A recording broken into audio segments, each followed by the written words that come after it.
All right, welcome everyone. We are back. It has been a little while when you're watching this because you will have seen our Gen Con recording from August. It's been a little Yeah. while, and now we're here with this. So, hopefully Yeah. we'll be seeing this before 2027 would be my hope. But Hopefully. yeah, but we've had changes in editors and some technical stuff, but we're back and we're here and it's 2026 and we hope you're doing well. Yeah. So that's Zach over there. Yes. And that is Greg. I think I still got it Yeah, that's ish. right. You're right. I You're just right. I just point in the opposite direction from where you are actually Whatever. showing Yeah, to me. exactly. And Yeah. it works. Yeah. Um, yeah, so we're back. So like any immediate DM news that you're able to share, Zach, on your end, since That, since we've last yeah. spoken. That is the important part of that I know sentence, there's which news you is that you're can't able to share. share. Right, right, Yeah. right, right. There is some pretty big news for me as of late last year, but it is still not shareable. You all will know when that changes. Hmm. But it's great news having to do with D&D stuff. And it's going to be going on this entire year, which is great. But aside from that, no, I just have been, as the new year has gone on, I've been head down preparing for a new season of gigs that I've gotten here in the first part of the year, and a couple really big ones and important ones, and I've been using it as an excuse and the turn of the new year as well as an excuse to refresh the one shot that I tend to run for my clients out here. And I've done different versions of it. Basically, almost every time that someone hires me, I do have like pre-painted Dwarven Forge battle sets and miniatures and all that stuff that is Hmm. kind of part of my offer as a professional GM, is that I bring all of this equipment. But I am constrained by this, by the battle map back here, which is good because I need a creative box to be within. But I have run so many different variations that what I'm focusing on as of right now is a one shot that actually will be kind of like the best version of all the variations that I've done. Um, Very cool. and I'm getting to that, so that's going to be pretty fun. But yeah, just lots I of got D&D and I got to rope you into at some point, like yeah. doing what I did for Tales and Tomes, and hopefully we'll do for the second one. Of taking these live things that I ran that was based on kind of my homebrew universe, and then Yeah. building a campaign out of it. I have to rope you into doing that so you can put it together and like, either kickstart it, put it up on Drive Through RPG, like make it Yeah. even more permanent, Hmm. so that other people because it's real fun to see other people running, the adventure that you Oh write too. So God. you know. Have you gotten that chance to see someone else running Tales and Tomes? Yeah, not only so I haven't seen it, but I've had people like tell me about the fact that they're running it, and I Hmm. think I told you that I even ran into some randomly on Reddit, some person put together a map like based on the Forbidden Library with like with like literal Right. like Yeah, with, yeah, yeah. with like cotton for fog and all this cool stuff, and I'm like, Wow. oh my God, like so even though I haven't seen it done, and I would love to see it being played, I would Yeah. love to see an actual play that's not mine, Hmm. that has that would be really cool. Yeah. But it would be really, I think it would be cool based on just having played the one shot, for example, that you did for the Our Yeah. Vocalists. Yeah. That was awesome, and I would love to see stuff like that, in more permanent form. So I Hmm. gotta convince you somehow. Yeah. No, no, I don't need convincing. Well, what I do need convincing with is the doing of it. Yeah, yeah. But I need I'm to convince you to convinced. take the time, is what I'm Yeah, saying. yeah, exactly. No, I'd love to publish a module, or and to put this stuff actually in stone. Yeah, sometime someday. I have some adventures that I don't regularly use as my one shot for clients, but that I would consider kind of finished. And for one reason or another, they're just not a great way to introduce someone to D&D, Hmm. or to especially, or like establish a relationship with a client. But or like when I'm running for kids, a big thing is that I tend not to run humanoid enemies almost at all, until the campaign goes on and I get a sense of, like, I've run for a good number of 13-year olds of both genders and of many dispositions, who are either like very apprehensive to the idea Hmm. of attacking people. And then on the flip side of that, you have other kids that are like murder, blood, death, and they're 12 years old. And so, I follow them where they go with a bit of guidance Yeah. back to the, to not being villainous murderers. But anyway, so yeah, We I we would love need to do that too. we should do a at some point we should do a in our copious free time. We at some point should do a Gen GMs imprint and then like release a Hmm. couple things under the Gen GMs banner, I don't like know just what that is. I don't know what an imprint is. so in publishing, an imprint is basically it's kind of the brand under which something is released. So, Oh, for example, Tor actually today just announced a new imprint called Wildthorn Publishing, which a lot of people have pointed out is odd because the Wildthorn, like the description of it is, it's all this genre bending and mashing up, and like there are no limits, and everyone's like, isn't that just Tor? Like Tor just does that anyway. Why do you need another imprint to do that? But anyway, I see. but more imprints are good things. So we could create like it's like the Alligator Alley line Right. of It so products. It would be it's a gen. almost It would be it's a publishing company, I guess. But the right. reason I Yeah. think of it as an imprint is that I guess it would also be under a company of some kind. But I think of the imprint as sort of the way in which people interact with the product, and it feels smaller to me than I build a whole company. Like I guess Right. functionally it'd be the same thing in a way, but like Okay. I don't know. I think it would be Yeah. neat Yeah. to Yeah. see our logo slapped on a couple things, Yeah. that we coordinate on at some Yeah. point. That'd be cool. Yeah. Um, this was all a tangent off of, anything new with the new year. So I guess I'll put the same question back to you before we properly begin. Yeah.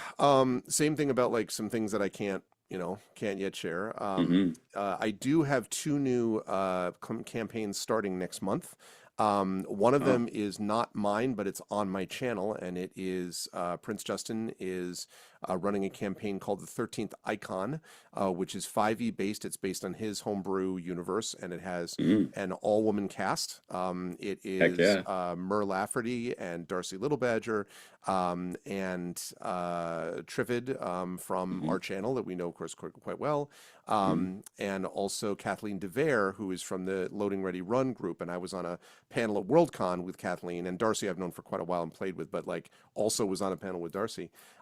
So yeah, it's an all-woman cast. It's the 13th Icon. It's very Roman and Greek inspired, Ooh. and so got a very classical feel to it. And Drew, who you know from my channel, Yeah. has done the video for it, and it's badass. So I'm very excited Great. for that. So that's basically the Awesome. second community D&D thing. Shadowed Mage on my channel does the Dungeon of the Mad Mage with a number of people that we know, and Hmm. now adding to that is a second one of these, which is Prince Justin. So that's super Awesome. cool. And then the other one that is starting next month is Dragonbane, because I Yeah. just wrapped up Beowulf, my duet Mm. system campaign that ran for 2 years. It was almost exactly 2 years with Hmm. Tari Tunes. She did a great job. I was very happy with that campaign and how it ran.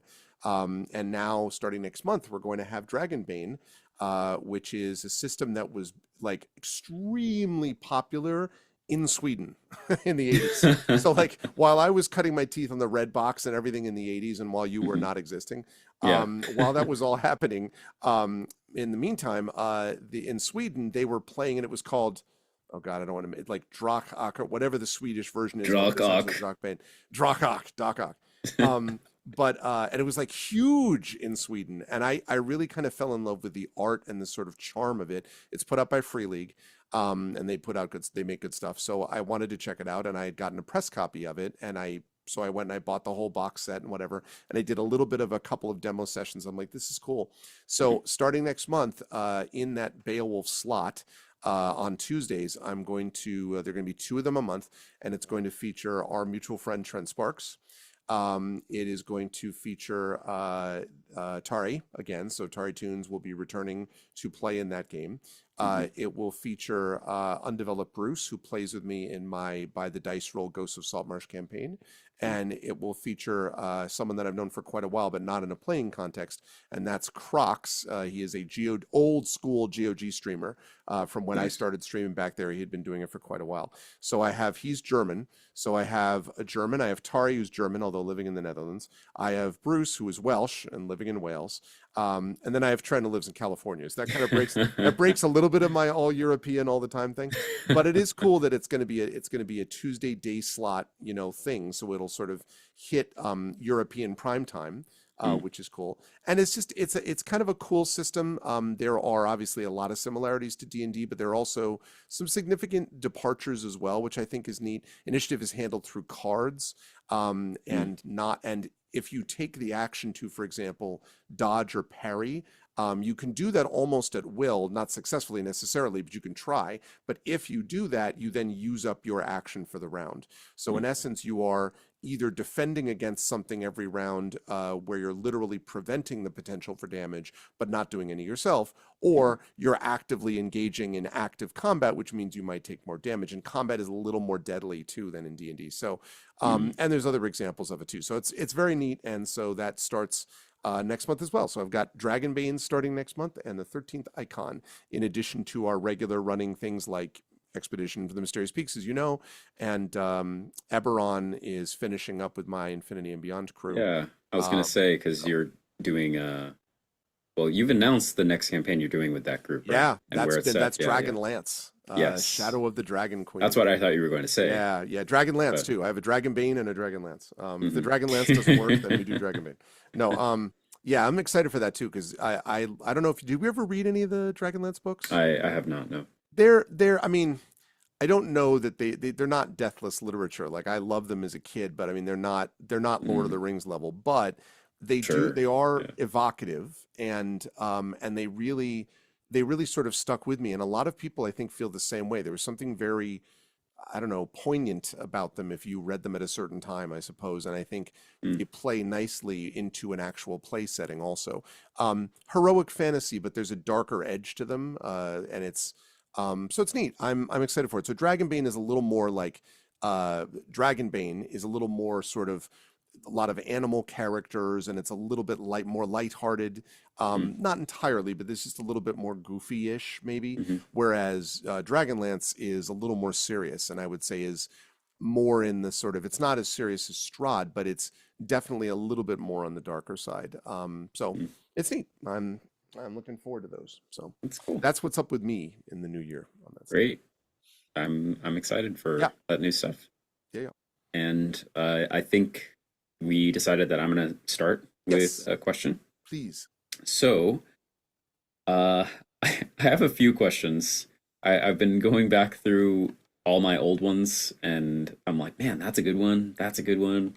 That's a good one. I wish I could ask that again. That's a great one. We've So I got have a one couple like that. here, and I'm still kind of deciding which one Okay, I want to do. So let's go with this one, which is a kind of broad question topic on sci-fi versus fantasy. okay.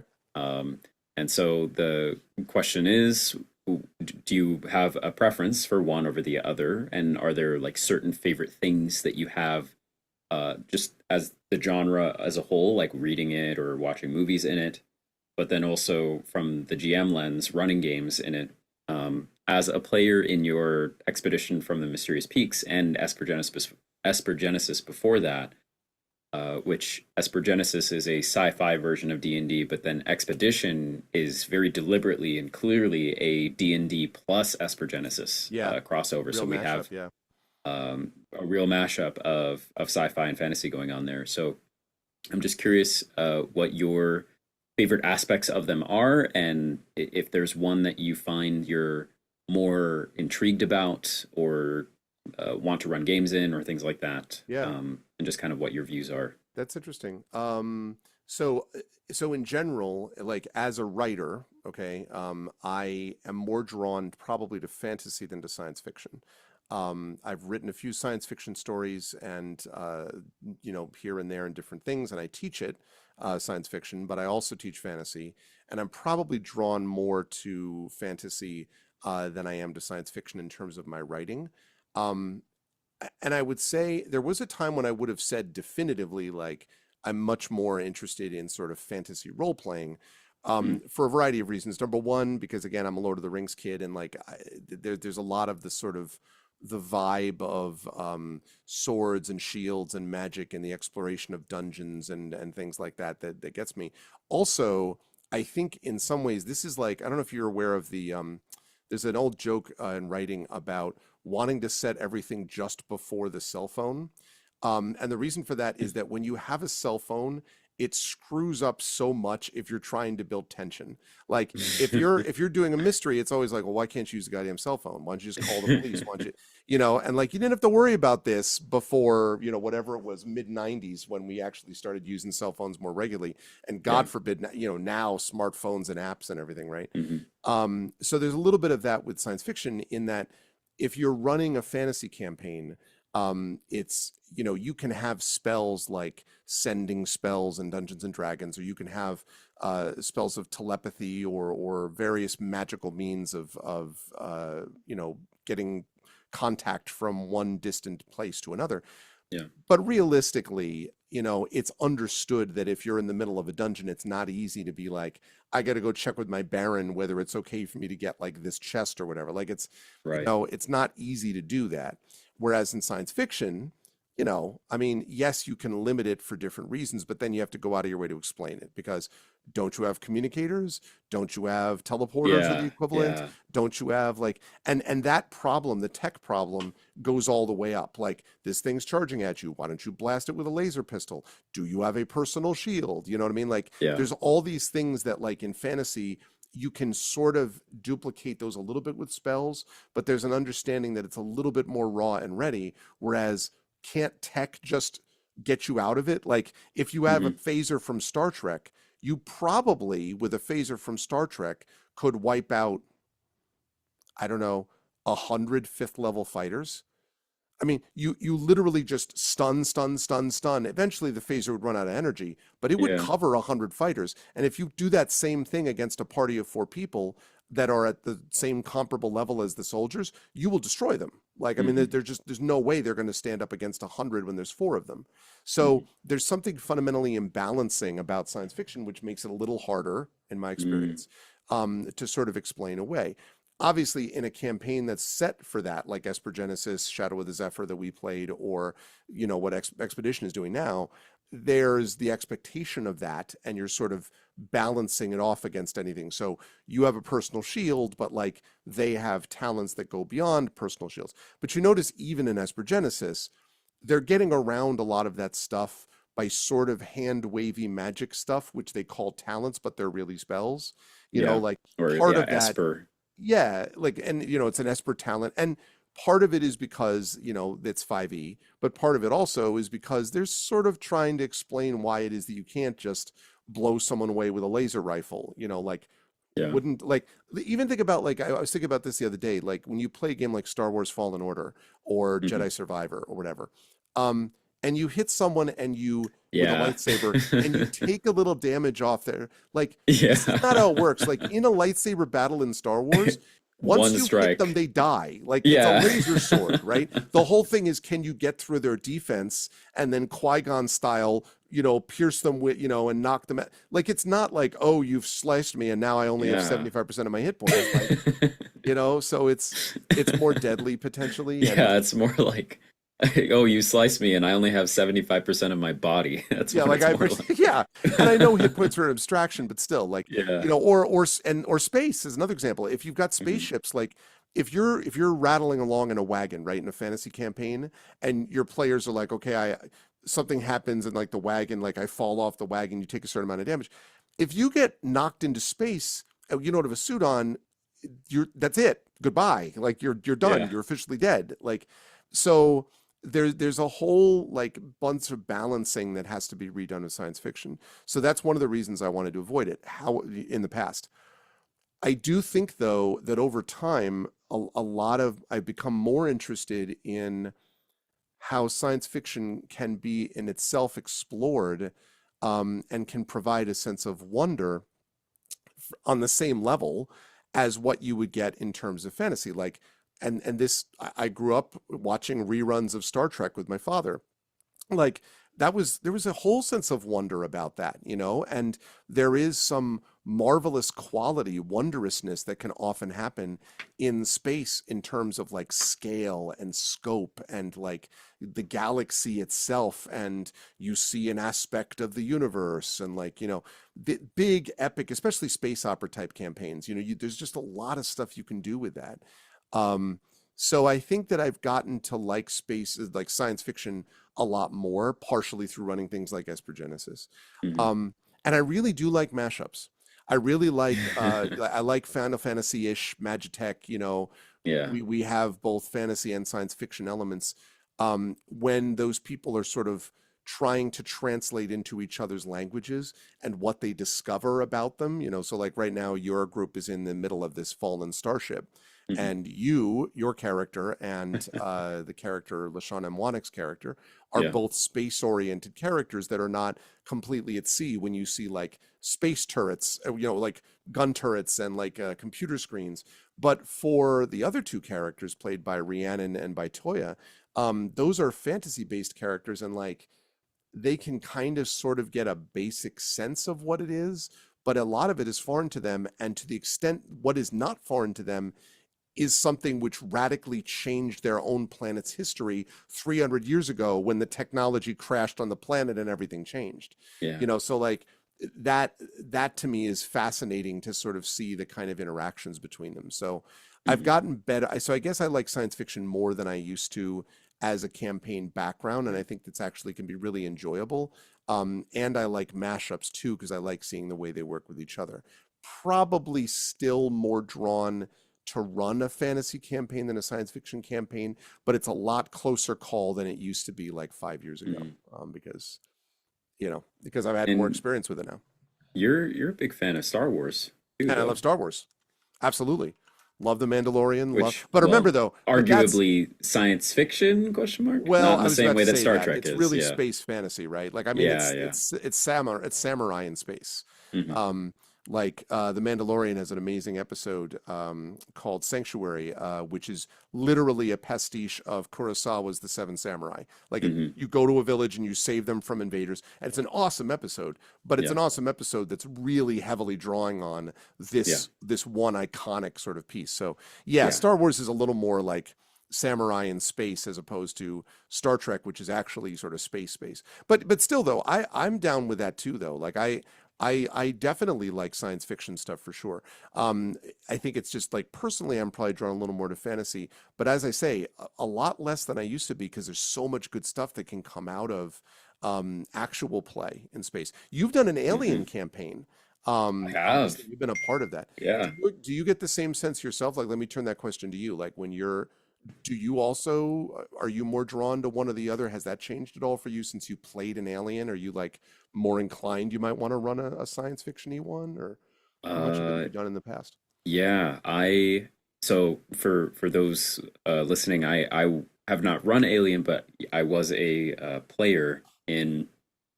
I think we did Two, right? three, three Oh, at least. three. I think seasons. It may have been four. I don't remember exactly. Three or four seasons of Alien, GM'd by Miss Little Red Dot, who's an amazing GM. Friend of Our my game, personal channel. Yeah. yes, game mother, as we would call her, a reference to mother in the Alien universe. But Hmm. um, no, that was great.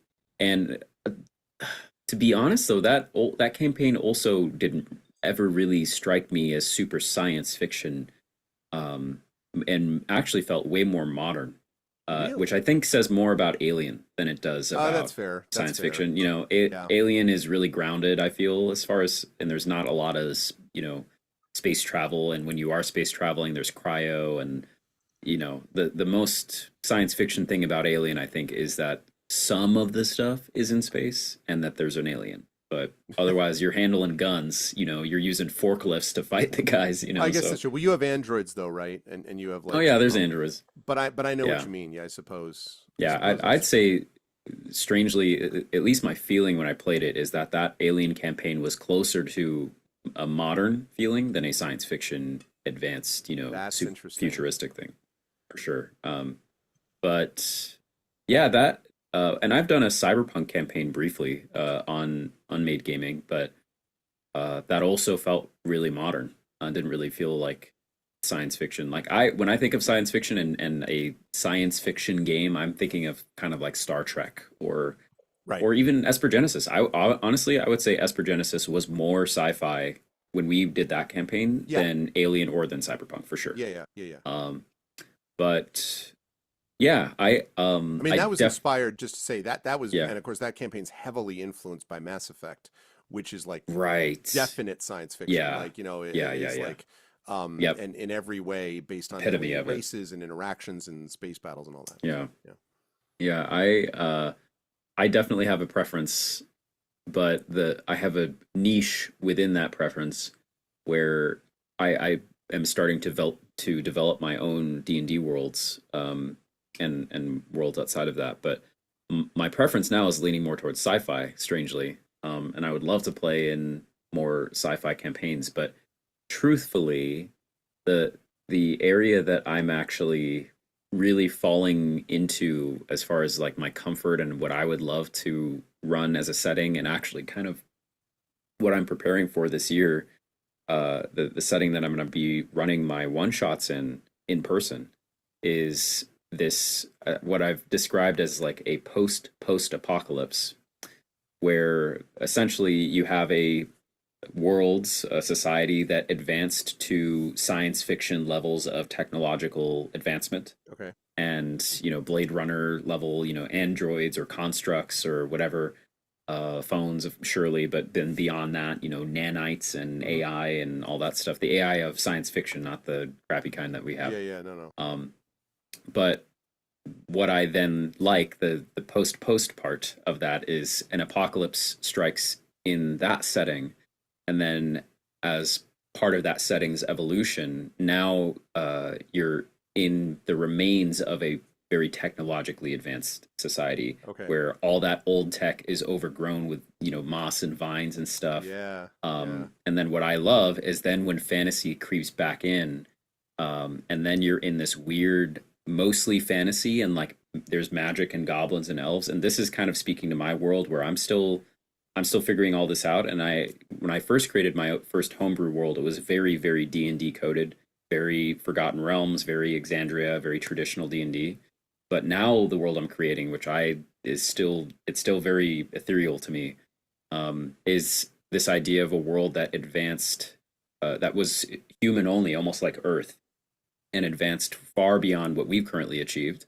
And then an apocalypse struck, probably self inflicted by the humans. Right. Um, and then, as a result of that technology, causing a purge of the world essentially, and nature reclaiming everything, now, in my world, all of the elves and gnomes and magic of our folklore has basically come out of hiding, um, but in the ruins of fallen technological Yeah. society. That's cool. And so that is like my perfect sweet spot. That's where I love. You Yeah. you gotta watch. You gotta find some old episodes of Thundar the Barbarian, Okay. because I've never heard of Thundar the this. Barbarian, which is an old Hanna-Barbera cartoon from the early 1980s, and I don't remember how many seasons it had, Hmm. literally tells the story of a post-apocalyptic Earth in which fantasy has risen, like fantastic characters have risen again, Hmm. constantly finding like old technological ruins and stuff like this.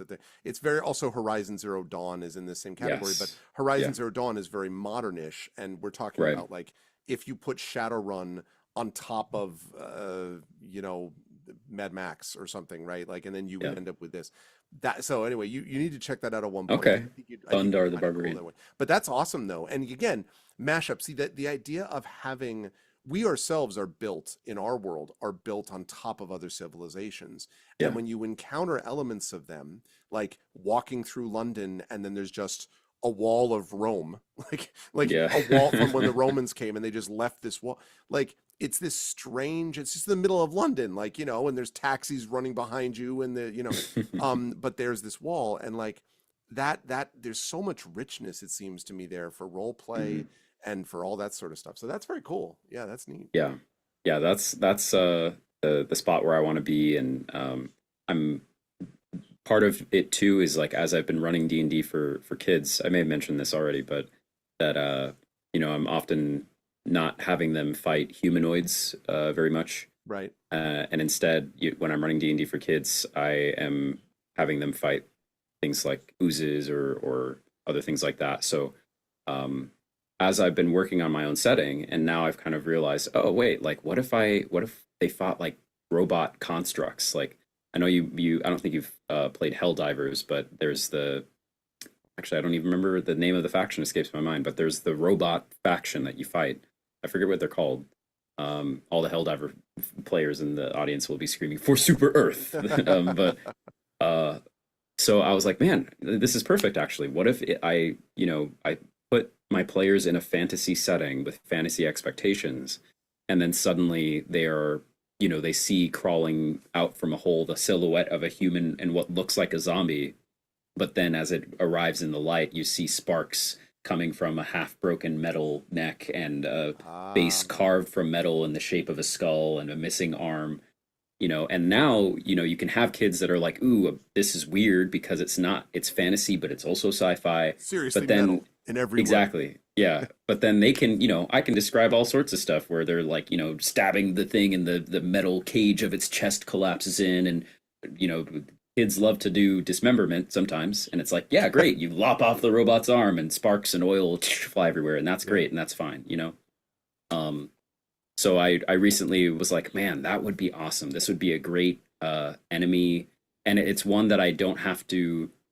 There, when you're having kids or people just in general face bandits or humanoids or owlbears or a lot of the monsters in the DMG, there's Mhm. always that question. This happens all the time in my D&D programs where the kids either want to kill it or tame it, Yeah. and I don't mind that at all. But there's this awkward.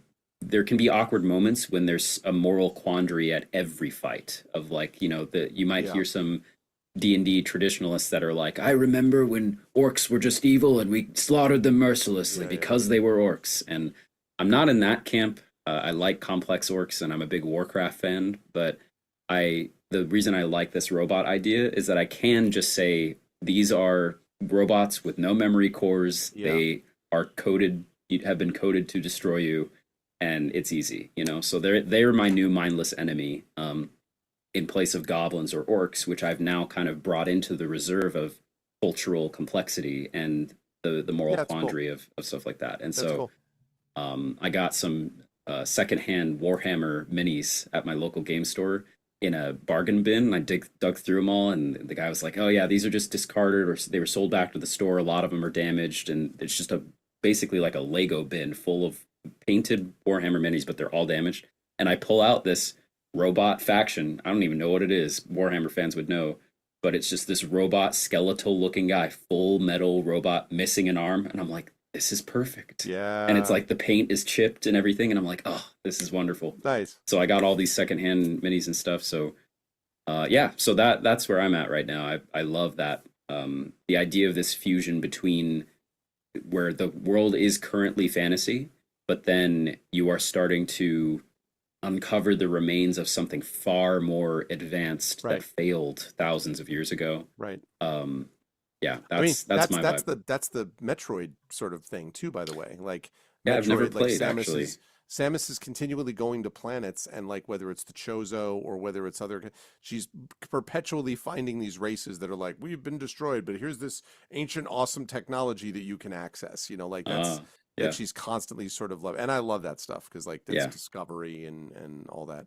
Hmm. Yeah, that's cool. That's cool. So yeah, so you're leaning more to science fiction, but it's very much a I don't know. It does feel like it's Yeah. fantasy It's interacting it's with science grounded in fiction, though. fantasy Yeah, with occasional dips and nods to sci-fi here yeah, and there. I love, if it had to be a picture, it would be a traditional D&D party, barbarian, wizard, sorcerer, cleric standing in front of, I don't know. I think of in The Force Awakens how Rey's digging through the ruins of a crashed Star Destroyer, yeah, and yeah. it's like half tilted and it's Uh-huh. buried in the sand.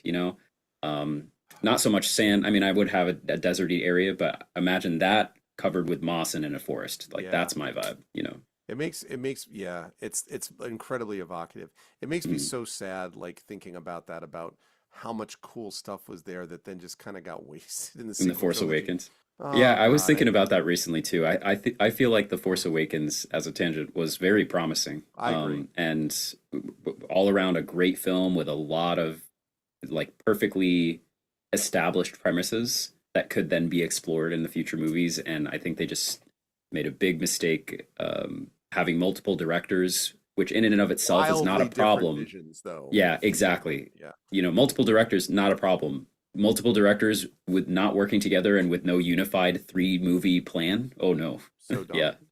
Yeah, and I so know and that's it not the just whole reason, it but just became incoherent. But anyway, yeah, like yeah. but so that but the same, just the thought about what it is that she found and like the camera zooming out, you're like, oh, that's what that is, like Yeah. super Yeah, cool. yeah. Yeah. Very, yeah, I guess now yeah, this parts of my setting are very Star Wars inspired, but I feel like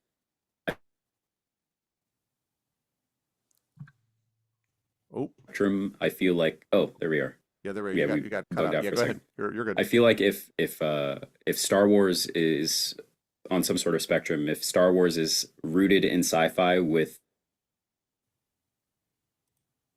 so on, I feel like the setting that I'm after is the opposite, where it's fantasy with influences of sci-fi. You know, I don't want the average in Star Wars is a space station with blasters and aliens everywhere, Right. which for me, the default is a fantasy setting, but then with the occasional, you know, uh, android that comes in or That shows up from out of nowhere. ancient Yeah. construct or something or Yeah.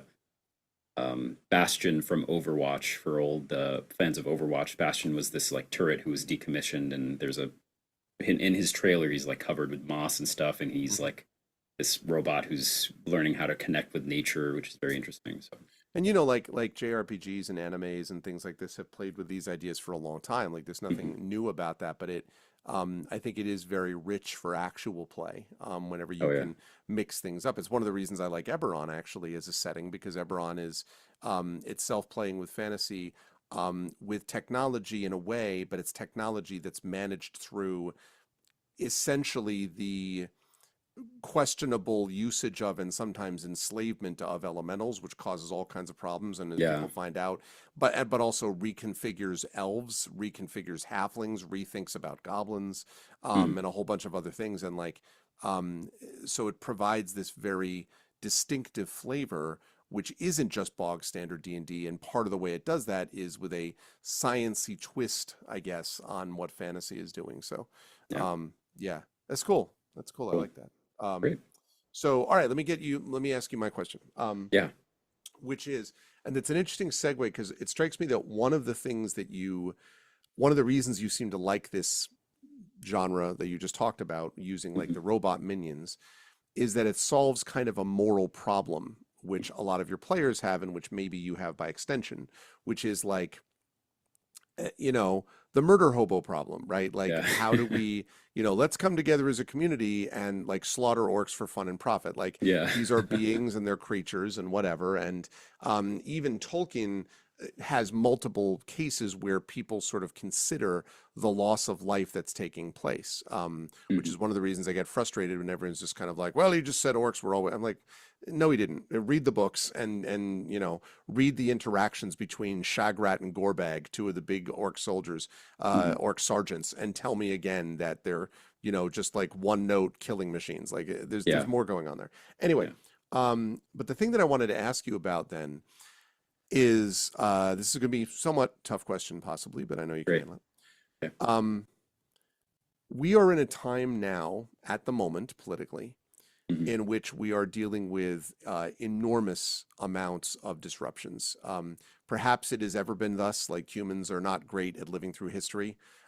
We are obviously living through history at the moment, mhm, and it's difficult for a lot of people that you and I both know, and sort of, for us individually in different ways too, as a part yeah, of this society. What I want to ask about is how much thematically, because we've discussed theme a fair bit on this show before, how much thematically of the world outside do you think infuses, or you deliberately infuse into your games that you run? And the reason I'm asking this is because there are a number of games now that are not D&D systems that are taking this on directly. Like, here is a game that is a critique of late stage capitalism. Here is a game that is a critique of all, ACAB. yeah, Right? Like mhm, all of these sort of, not a critique, but a support of that position, and so mhm, on and so on. Um, and I don't know myself how I feel. I know the importance of theme. I do think it's important to let people play these things out in different ways because like being open to it in the way that the person plays. It's important to be open to that too. But I'm wondering how much you are or are not willing to hit some of this stuff on the head, even if you're doing this for kids. Like I'm, for 13-year-olds, like as you've talked about before. Is there a time, or do you find yourself ever bringing themes over from sort of the modern world, from our lives currently, Yeah. and letting those get played out in a theoretically safer space, Hmm. playing those out in an actual play environment? Or do you just sort of skate around that entirely? Do you have advice for people who are not sure what to do about that? Because I've heard people talk about, like, how can we play games at a time like this? There's plenty of answers to that. You must play games in a time like this, because otherwise you just collapse. Like, one of the whole points of what is being done is to try to get you to give up joy. So you can't do that, right? Yeah. But having said that, sometimes it's hard for people to concentrate on those things. So thematically, do you bring stuff in from the outside into your work? Have you found yourself wanting to do more or less of it? Where do you stand on that? This is amazing. I love this question. Yeah, I have a billion thoughts. I will try to organize in a row of dominoes for you right now. Okay, okay. So the first being, do I incorporate stuff that's going on in the real world in my games, either deliberately or not? I feel like everyone does, at least a little bit, just by provenance of the fact that you live in the world that you are in and are a product of it in certain ways. Okay.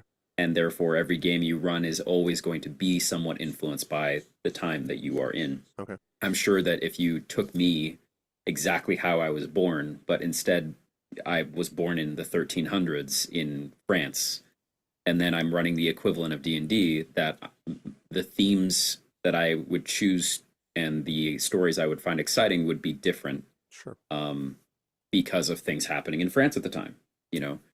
So to the question though of with kids, I'm every year now that I'm doing work with the library in San Francisco or volunteering. I was just earlier today volunteering at my local middle school, running D&D for kids, just a few hours ago, and it's increasingly apparent and important to me to allow these kids to solve high stakes problems in a low stakes environment, as I like to say.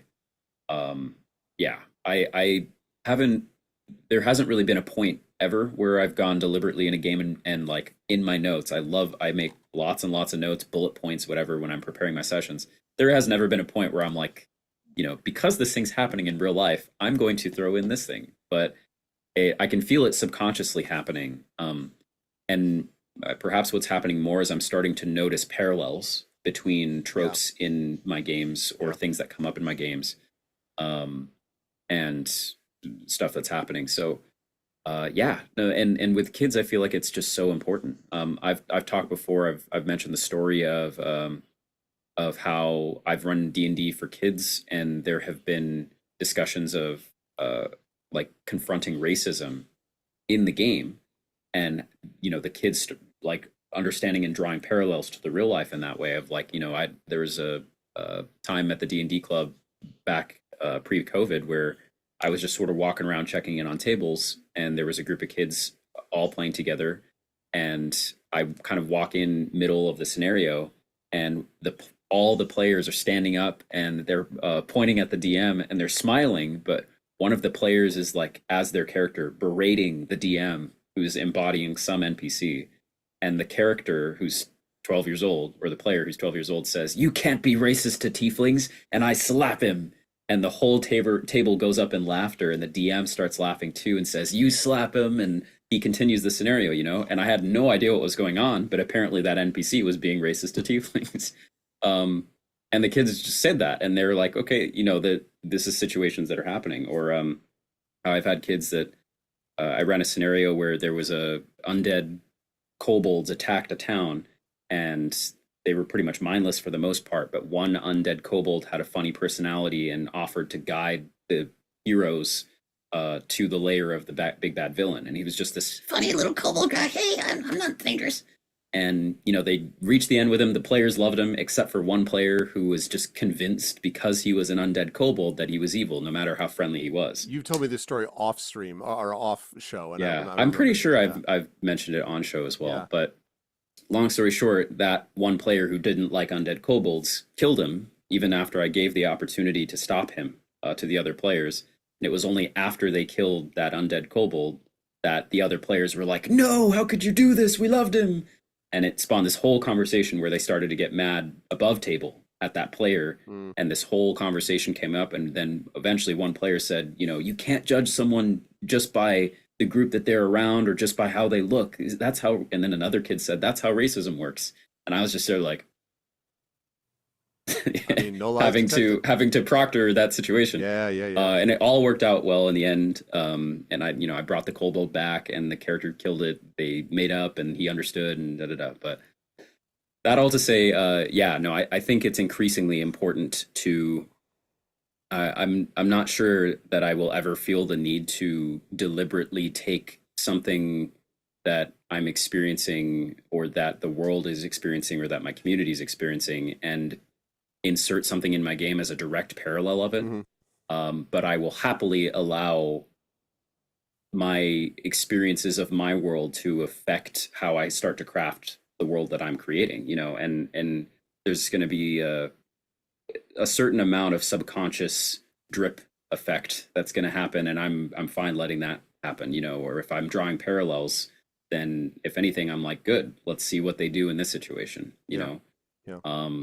So yeah, I think it's great. And the last thing I'll say too, before I want to turn the question back to you, is that I saw a clip once. Well, actually, two things. I recently saw a clip of our own Ursula K. Le Guin. I think that's her name, right? Yes. Wonderful. Writer. In an interview, talking about how writers are incredibly important in this time, and that we need storytellers who are envisioning a world that navigates its way out of these scenarios. Yep.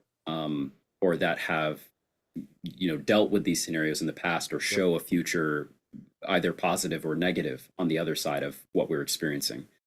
And the other thing I'll say too is that there was a critique I read once. I have no idea if this is real or not, but it sounds real and it works, so I like it. Which is that there was a critique of Tolkien, much to kind of what you were saying, where it's like, as a genius as Tolkien was, and he was he created languages and this vast world, and he was he's a prodigy. He was great. He was now the forefather of modern fantasy, or high fantasy. And one of the critiques of that is like, what a waste. Like, he spent all that time creating something that doesn't exist, and it's like, why none of this even matters. And someone then said in Tolkien's defense that Tolkien's way of interacting with the realities of his world and of facing those realities, the way that he would do that is through his writing of fantasy. Absolutely. The way that you confront and repicture or reskin or show. Yep. There's a lot of parallels everywhere, and Tolkien himself has even talked about that. So that's how I'm starting to feel too, and I think my setting that I'm starting to build out, that really feels like at its core, it's finally my thing, as opposed to some generic D&D copy, is this idea that I can kind of see where all this in many cases, needless technological advancement with no safety measures, with no regulation, where all of it is going. And the world that that I feel most comfortable in, and I'm almost idealizing and creating and building happily, is one where all this technological stuff has reached a point and it's all gone, and we're back to fairies and gnomes and magic and stuff like that, and a world that prioritizes Mother Nature first, and that had to learn from its mistakes. And now the cultures that exist that have been ostracized or marginalized are now all on the same playing field. That's the kind of world that I'm building, where we come across the ruins of the mistakes of the past that is our future. So anyway, that's my long-winded thoughts on that. Great. But no, I think it's very important, and I can feel as I'm kind of cresting into a new chapter of my DMing, I think that it's going to continue to be important. And I know something that Brennan Lee Mulligan is known for is the political and cultural commentary and themes that he puts in his campaigns are Right. often um, very important. So Yeah. for you, yeah, Yeah. what has been your And very experience? timely in his case too. Yes, You yeah, know, it's, exactly. yeah. But yeah, what's been your experience and like how do you feel about the inclusion of the, things going on in the world around you? Do you feel more of an urge to do so? Is this something that has changed over time for you, versus when you were my age versus now? Yes. Yes. Definitely more than at the time. And part of that is a greater consciousness. I mean, the 80s wasn't a joyous time necessarily to grow up in either. Given the threat of the Cold War and nuclear war and all hanging over us and all that. I've talked about that, and why that has such an effect on me then when I play Tales from the Loop, which is Yeah. just very moving to me personally because it captures the sort of zeitgeist of a time in which you could wake up any day and the world and you could be dead in your bed because of nuclear war. Like, I mean, that's Mhm. how close it was for us. Um, so yes, but as I've gotten older, and have sort of become more adult and also have more experience in DMing, absolutely, there's been more use of it, and and I think you're right that a lot of it, I co-sign a lot of what you say about that it's unconsciously slips in, and that you're open to seeing other things like that played out with players.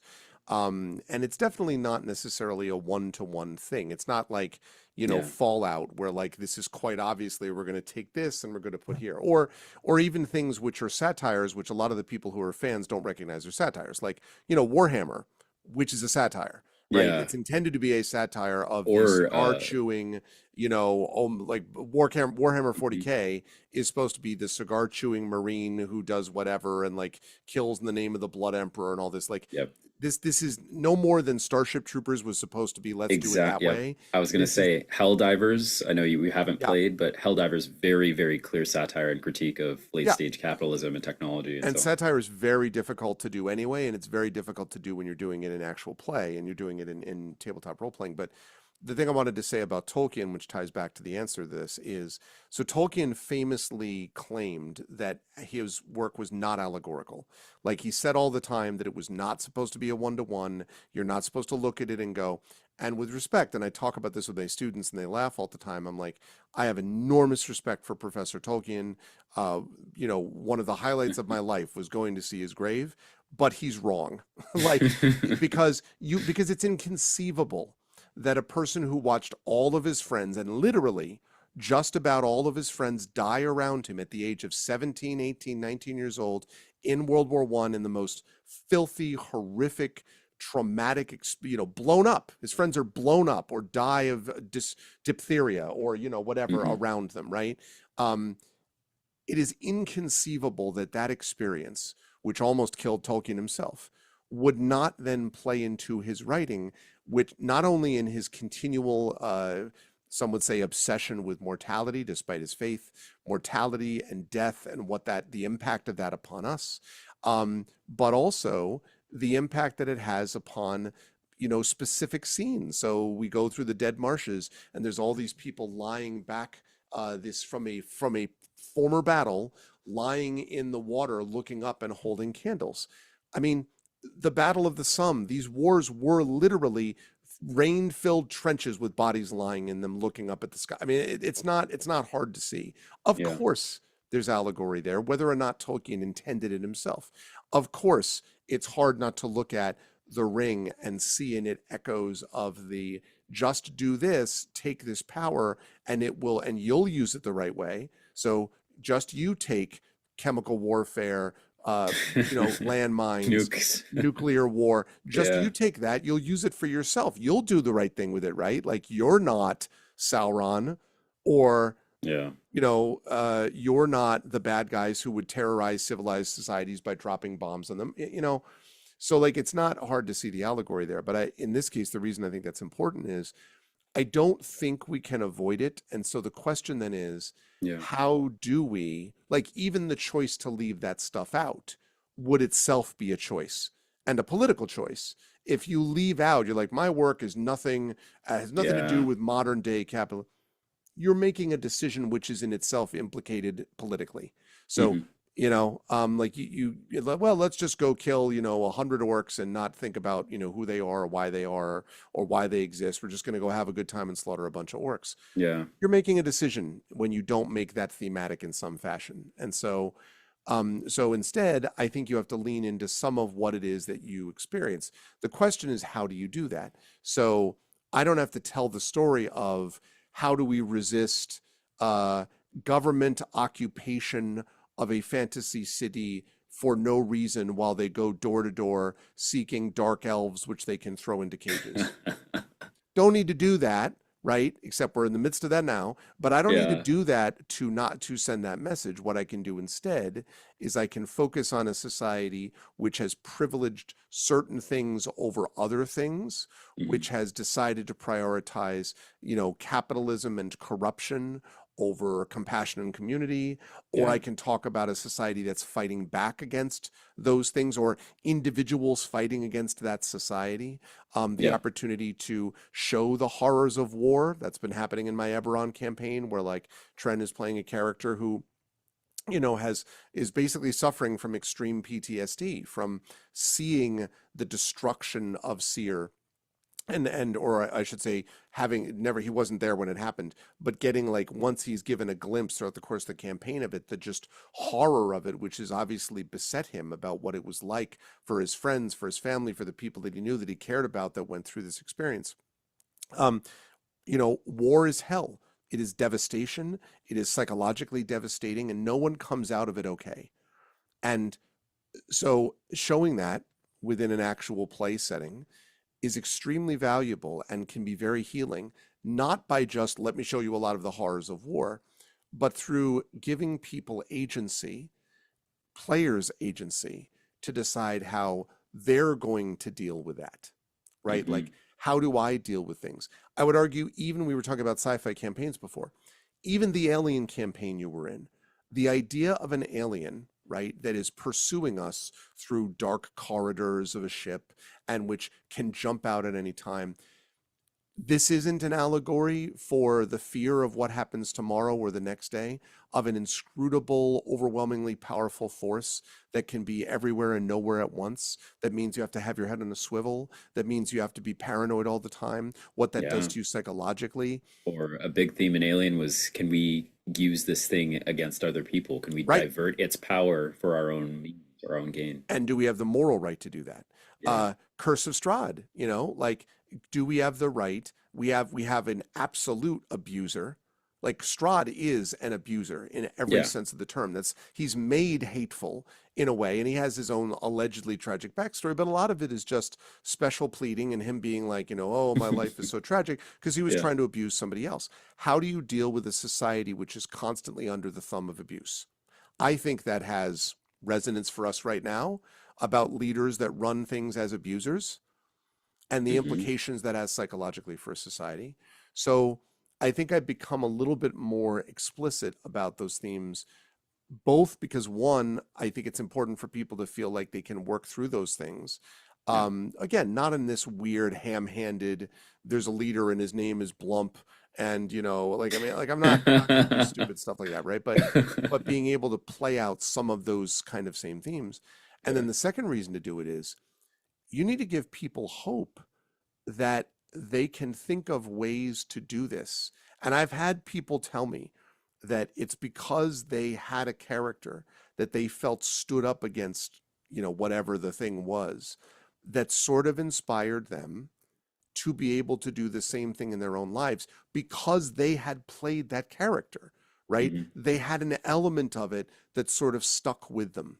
They stuck up for their religious principles, or they stood up for to protect a group of children, because the harm to children is anathema, right? Or because they tried to, I don't know, save the animals, or because or whatever, or because they learned to be something different than what they would be assumed to be based Yeah. upon species or based upon class or whatever. They learn something from the experience which they can apply to real life. So I do think it's important to be able to apply those themes in certain contexts. And like, as you say, it's really important for kids. You deal with that demographic in terms of like DMing more than I do. Yeah. But I think avoiding it, saying that like we need to stay away from that stuff is probably impossible and will feel disingenuous. Mm. And that's why I wondered if it was the kind of thing where you like pull it into your everyday GMing and adventures, even if it's not direct one to one, it's giving them a chance to sort of play out what their value structure is. And that's a value structure which will affect them IRL, like when they leave the table, when they, go out into the real world. So, Yeah. um, there's an old saying in group therapy that if you can do it in here, you can do it out in the real world. And there's Yeah. an element of that, I think, for D&D, or any tabletop role-playing game that does that too. So, Yeah.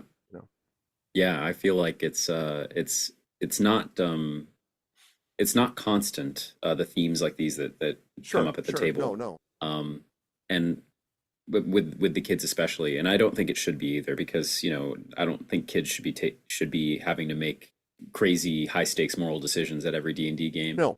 And I know that's not what you're saying, but to the point of I think most of the time when it has come up in my experience, it's been surprising to me. Like I didn't realize that this. Looking back on it, I'm like, duh. When you have this situation with this faction doing this, and then the Yeah. players are like this, of course this is going to be the final moment that happens, and the decision they're going to have to make. But yeah, no, I think it's something I'm starting to, as I'm recognizing the patterns of it though, and becoming more intentional. I think I'm going to become more intentional actually in it too. Um, the one of the last things I want to say too is that something you were saying about how the stories and the fantasy can affect, because a character of yours has done something or experienced something, you can Right. feel a certain way in real life. Right. So that reminded me of something I've been thinking about quite a lot, which is that on a tangential and serious topic, but one that you and I can relate on. In that I had read this book called The Trader Beru Cormorant. This is not the Right. thing we can relate on. Yeah, The yeah, other yeah. thing that I'll get to. And there's a part in the series, without trying to spoil things too much, where a character is very, very close with another character, like they're lovers and they're very close and friends and so on. And then the side character, the friend, dies horrifically. And you learn later on in these books that as part of both a physical trauma that happened around the time that the other person died, and then also the psychological trauma of all these things happening, including that person dying. The author Seth Dickinson introduces this idea that you learn that this character has now they go through a lot of the book being blind suddenly out of one eye and they can't Yeah. see, and as part of this physical injury that it was around the time. And occasionally there will be moments in the book where all the text will align right instead of left, and something counter to what the character's thinking will be said, and then it goes back. And you learn later on, subtle spoilers if you can pick this up, but you learn later on that as the main character has literally an operation done, that they have a fragment of who they believe their friend to have been lives now within them as a separate psyche. Oh, And so what you realize now is that this because of this psychological, and maybe there's a bit of magic going on here too, that a like copy paste of that second character who is dead is now in a like almost like a split personality thing in that one character. wow. And there's now this like arriving unity between the two, where the I think he describes it, or he makes up a word for it called the arrière of the character, where it's like you have the arrière of this character within you, and her thoughts and the way she would think about this situation Mm-hmm, and her mm-hmm, opinions, and in a way she's still alive. mm-hmm. And that was, very, very different situation. But I suddenly something clicked for me after reading that, and months passed, where I had this experience when my mother passed. And when that happened, me and our whole family was in the room, during the lead up and the moment to it happening. And I remember not really being able to describe this feeling or to put any words to it or any description, that when she passed, there was this profound feeling like everything that my mom was now spread out equally between all of us. Yeah. Like every, her personality and all the stuff that she used to do and all the stuff that she loved, are now only within our memories. And it's up to us to continue to have that live on. Yeah. And after reading that part of that book, that finally gave me like the language and the understanding to be like, oh my gosh, I feel like I have my mom's Oriar. I feel like I have, maybe not a traumatic injury split personality thing going on here, but there are situations now where I'll recognize and feel like I'm almost not myself, but rather her acting through myself, Absolutely. Yeah. um, Absolutely. and I'll recognize, and it's, people I feel like to a certain degree, your loved ones that have passed on will always live in you, and this is a common thought, that you keep your memories, or it's like, oh, that's what my mom would have liked or what she would have done, but this has always, since she passed, been a much more deeply felt feeling for me of like of this weird imprint almost. Yeah. And perhaps having to do a little bit with the trauma of being there literally when it happened, but there was also this weird transcendent like passing literally from I feel her onto us, or at least to myself.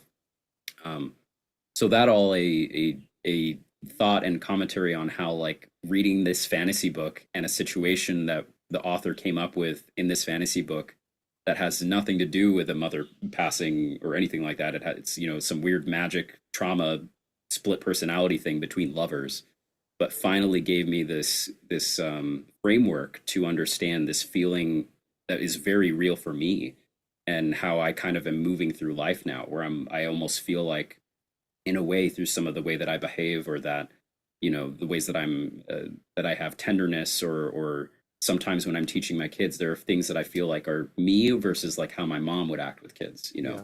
Yeah.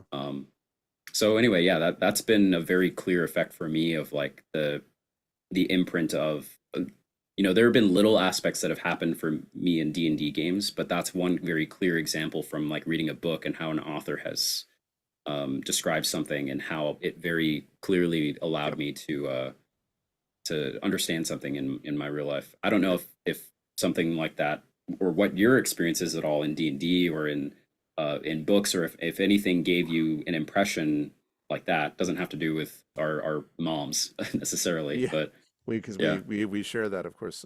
yeah, That's that situation.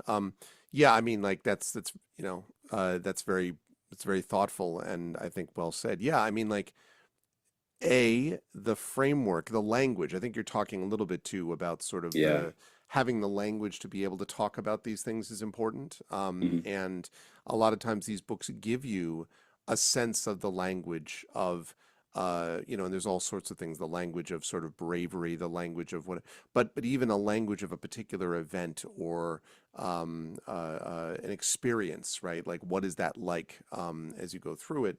And hmm, sometimes books give us that language. I think actual, and I think that again, D&D does that also. I think the difference, I mean, I've certainly felt as a DM, right, as a game master, watching players overcome obstacles, watching players overcome things with themselves. There's something deeply healing about the experience of watching that occur. yeah, You know, like watching characters that had conflict overcome them. Again, there are all sorts of echoes to me. Some of the group therapy work that I've done, there's all kinds of echoes of group therapy that comes out of, or Dungeons and Dragons and vice versa, like yeah, where you see the same kind of interactions among and between characters and players in particular, of course, because that's an extension of what the player is, hmm, that are talking with each other. And that's hugely valuable to them. And I think it's not just that D&D provides the escapist fantasy of I get to be a hero. It's I get to try something different that may allow me to address the experience I have of, insert trauma here. And it's one reason I think that some of the games that go out of their way to be like, this is a game about trauma.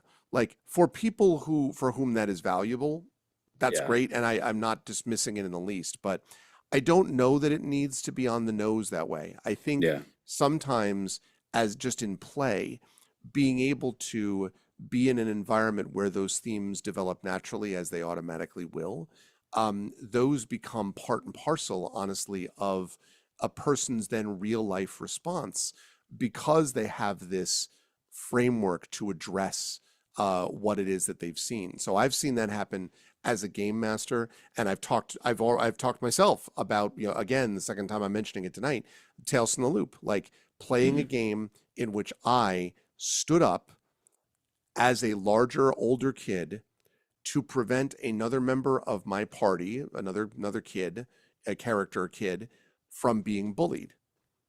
I mean, that's directly from my experience as someone who didn't have anyone like that and was badly bullied and had his life threatened multiple times, and like it was not a great time, for a couple of those years growing up.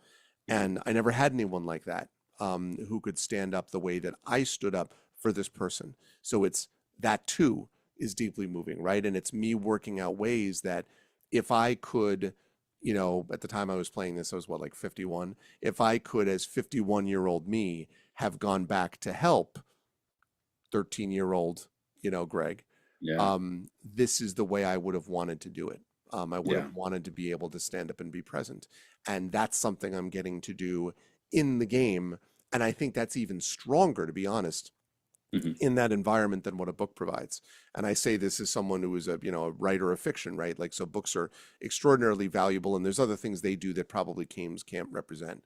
But there is something about being able to quite literally play out an approach to a given situation that is extremely powerful. And that I think is one of the reasons why we turn to role play, is not just because role play is a part of therapy, actually, but we turn to role play games not just because they're fun, not just because we get to be a cool hero of some type, but also because we get to play out alternatives to the ways that aspects of our lives did or did not play out.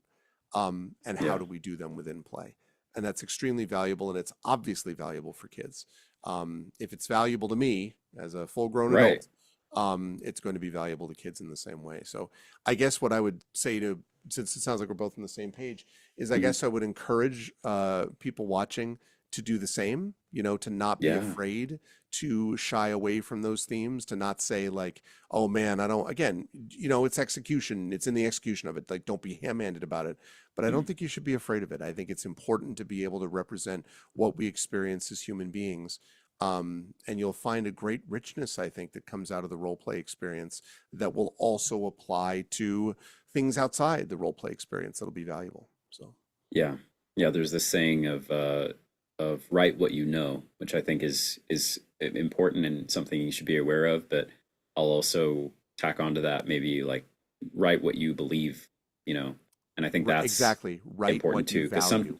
right, because sometimes what you know, as in like what's literally around you, is not what you want. I 100% agree. Yeah. And so, That's why values matter. That's why value structure yeah, matters. Write what you value, GM what you value, play what you value. yeah. If you can figure out the values of your character, and if those values resonate with some part of you, doesn't Hmm. mean you have to be them, but if those values resonate with them, then you're almost never going to go wrong. Yeah. Yeah. So it's much better than writing what you know, is writing what you value, your priorities, what matter to you. Yeah. So And it helps too when you know what you value and cherish it and write a bunch of it into your games, you can then write villains that challenge and sure. destroy what you value. And you And learn what you value sometimes through play, right? Like yeah, you yourselves are kind of like, wow, this thing is more important than I thought it would be. yeah. So that also And is opinions really change. yeah, All sorts of yeah. stuff. See, this is the TTRPGs are kind great. of yeah, this is why gaming is fun. Yeah, man. Thanks, Zach. Good questions Great. and answers and discussion. Yeah, you too, man. It's And great. and I hope that folks at home enjoyed it as well. And if so, I Hmm. hope you will let us know. Again, we are sorry about the sort of the limited, content we've been able to produce because again, busyness and most of all having trying to get editors that we can are able to like consistently produce for us. Yeah. That's been a bit of a challenge, so we're working on it. But if you can send us feedback, if you can let people know, if you can spread the word, and come back to us at GenGMs, we would appreciate that very much. And it's January 21st/22nd as we record this, so we hope we'll be back to you with more soon and like Yeah. before 2027. Yeah. That's the hope. And it But literally is January 21st/22nd because we're in two different time zones. that's right. And it's already the 22nd for him. That's right. And I got to But get it's out of not here for because me. I got to go teach school tomorrow. So I got to go do that I too. don't. I'm gonna Yeah, chill yeah, and yeah. play some Listen, games to decompress before I have to work tomorrow. I know. See, working for yourself. But Yeah. thanks everyone for watching. And go check out Zach's stuff. Yes, please go check out Greg's stuff. He's awesome. You'd wonder, is there a reason why I'm constantly involved in all the things that Greg does on his channel? Because they're all great, and I want to do all of them. Yeah, definitely check us out on our various Twitch channels too. And we'll catch you people soon. Thanks everyone for watching, and we'll see you soon.